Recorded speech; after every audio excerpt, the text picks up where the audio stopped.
Hello, everyone. Welcome to another interview with my incredible client, Julian, who is the founder of Still Yet Moving. He bridges between artificial intelligence and natural intelligence, and he has trained hundreds of leaders up to now. I'm so excited to share his story with you. Hello, Julian. Hi, Dilan. How are you? Very good, thank you. Good to be So, here. yes, you too. I'm curious, can you give us an overview of where were you before working with me in terms of your business, in terms of your life? Yeah, so when we started working together, I hadn't yet started my own business. So I was in the very initial stages. I knew what I wanted to do, but it was really like there was the product, let's say, was in its initial stages, but there was no real attempt pursuing it. And that's why I also turned to you because I realized pretty early that this is quite an endeavor and it would be really great to have someone alongside the way that brings experience. And especially I think for every self-employed person and for every founder, the main challenge is to get clients, right? Like this is the biggest challenge. So I definitely wanted to have support there, and that's why I turned to you. So yeah, it was 1.5 years ago.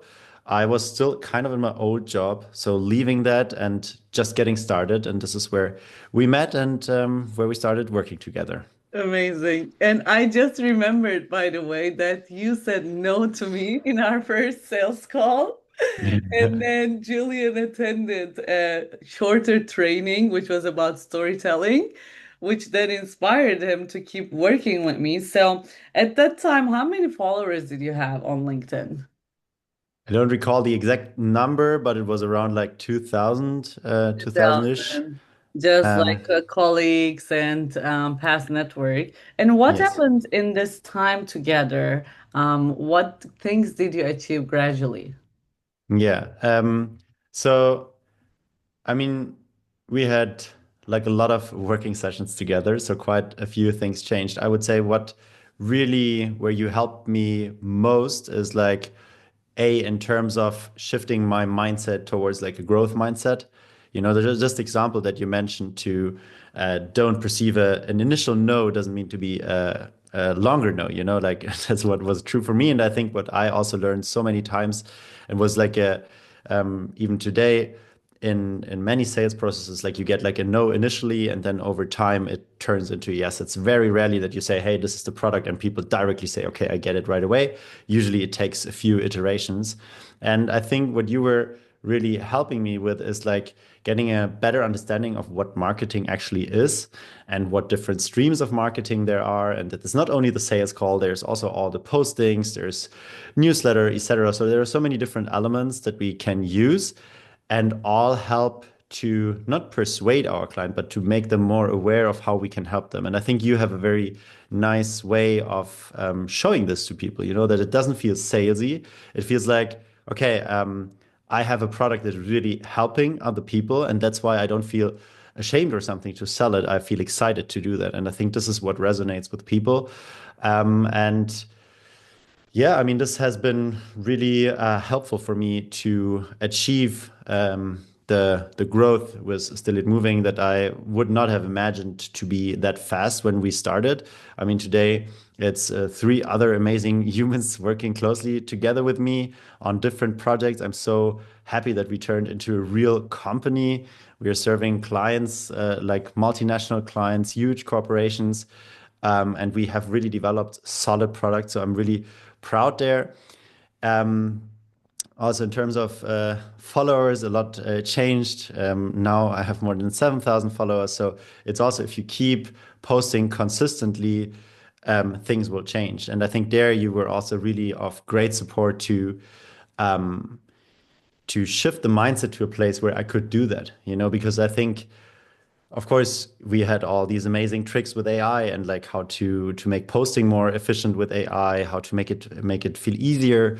But it's still, I think, this visibility thing remains a challenge for many, and it definitely was for me. Like, how do I go about it if not 100 people liked my post, but just like 10 or 15 or 30?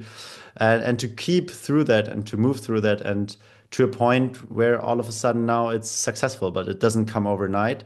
And I think for this period, it was so valuable that we had all our sparring sessions where you helped me to see the process, always stay close to the vision. And yeah, I think this is the most valuable thing you can have in the initial stages to come to the point where it kind of keeps the momentum and picks up speed. Yes, yes, absolutely. And you mentioned something very important, like posting consistently is important, yes, and posting the right things to attract the right people. Doesn't Yes. matter if it's 10 or 100, because out of those 10 people, it can be one person with a lot of power who can introduce you to the rooms of thousands and thousands of people, which brings me to my next topic. Tell us about like the keynotes you have been doing. Whenever I open LinkedIn, I see Julian with thousands of people behind him giving a keynote. I don't know where. You just had multiple workshops this week. How did that change? And what Yeah. did you achieve? Yeah, I think it's really important to also consider the indirect impact LinkedIn has. It's not about the likes, it's not even about the views. It's, as you said, who watches it. And I think therefore it became a channel for me where people were kind of watching it. You know, they were following my journey, and as I was consistently there, they saw it over and over again. It also happened a lot of times to me, like you always told me initially, that people come to you and say, "Hey, I saw you," and you were like, "Huh, I didn't even know you were there." So I think this is really true, and yeah, so I mean, how did it start? It started with, you're building it up. You start with one client and then you share the story when the work is good. That is the prerequisite that you can have these testimonials. And today and then you build it, like you get one client, you put all your work in there, you make it kind of a success story. So they are also happy to share it with you. And then you reach more clients through that. And that's what has definitely been true for me to the point where I'm now allowed to speak in front of not thousands yet, but hundreds. Like it's amazing to have this privilege, like at an end of year event from a big international corporation. I was invited to speak. Other keynotes, like hundreds of people turning in from different locations, online, offline. All the workshops, we were fully booked this year. So it's really, I think, a massive success in the first year. So I'm really, really happy about this. And it's it's starting with this initial commitment to like stay true to whatever you want to do, to invest in that and to make it bigger and to constantly work on it. I think this is really what I learned. And if you do that work, it also will yield fruit. And I'm really grateful that Still It Moving could expand so quickly. And yeah, we have now these amazing products. It also changed over time. And yeah, maybe one thing that is also, I think that was really helpful is like to integrate AI more in this process, And I think there I also learned a lot from you of how you are working with AI, how you use it to tailor things even better to our customers too. And I think that also resonates with Still It Moving a lot.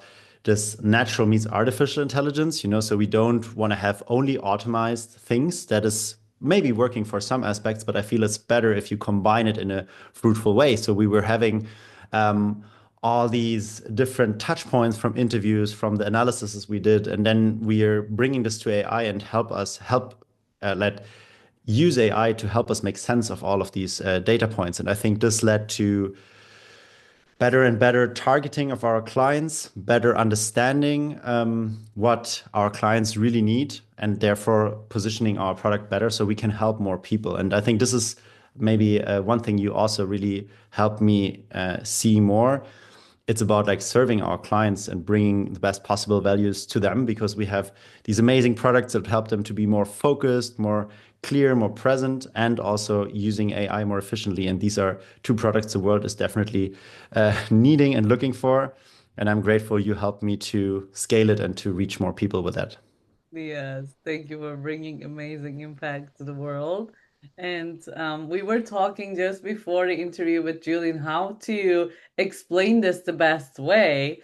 And so you might be using ChatGPT to create content, right?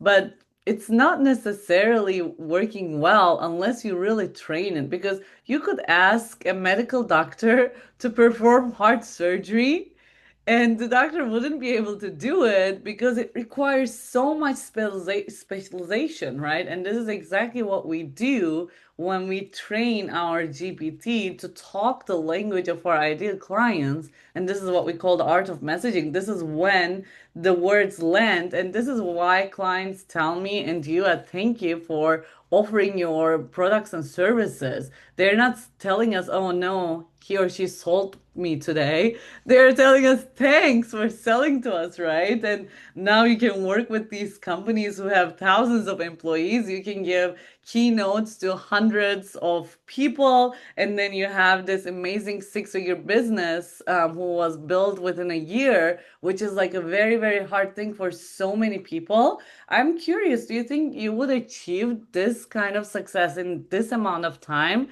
if you decided not to invest in yourself and your business?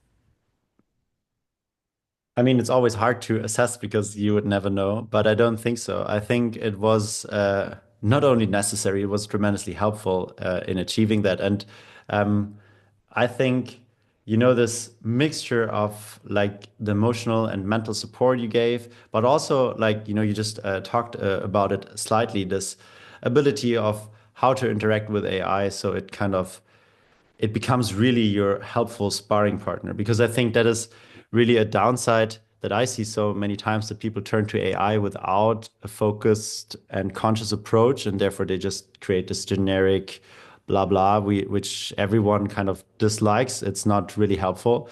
But if you invest in creating good systems that are really supporting you, it can do a lot for you. And I think that has definitely been true for myself. Because also in the process of training the AI, so it really understands your client's needs, you learn so much yourself. And I think in this co-creative mode, we learn also a lot ourselves, and it's making it much more impactful also for our clients. So they see themselves in our products, they understand what we do. And I think this is really one of the greatest possibilities with artificial intelligence, that it helps us to broaden our perspectives. Obviously, one part can be automation. I'm not against it, but I do feel that the even greater impact of AI is in its ability to mimic different perspectives, to help us understand perspectives that are not ours. And I think especially in marketing, this is so relevant. And yeah, I do recall your prompts and your ideas of how to make the AI learn from whatever we give to it. Like, how does it create a tone of voice that resonates with our ideal clients? And I think that has been a very fun and also successful path, at least for Still Moving. Yes, yes, absolutely.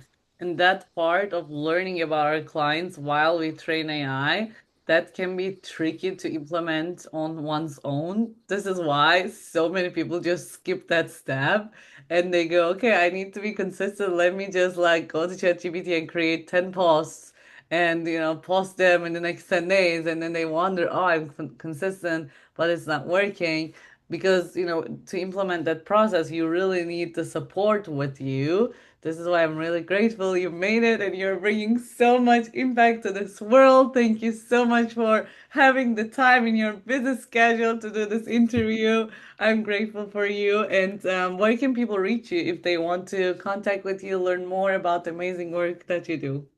Yeah, so either on a website, stillyetmoving.com, or just reach out on LinkedIn. Also, my email is available on the website. So if you have any questions there, reach out. And yeah, if you want to go on the same, or not the same, but a similar journey with a lot of support, I just can recommend highly working with Dilan. It's really amazing the work that you do, and the nice energy you bring to it. It's also, I think, a huge impact. Not only your expertise, that's definitely one part, but also the way you work and you care is really, really, really helpful. So yeah, thank you so much for everything you did. Thank you. Thank you, Julian.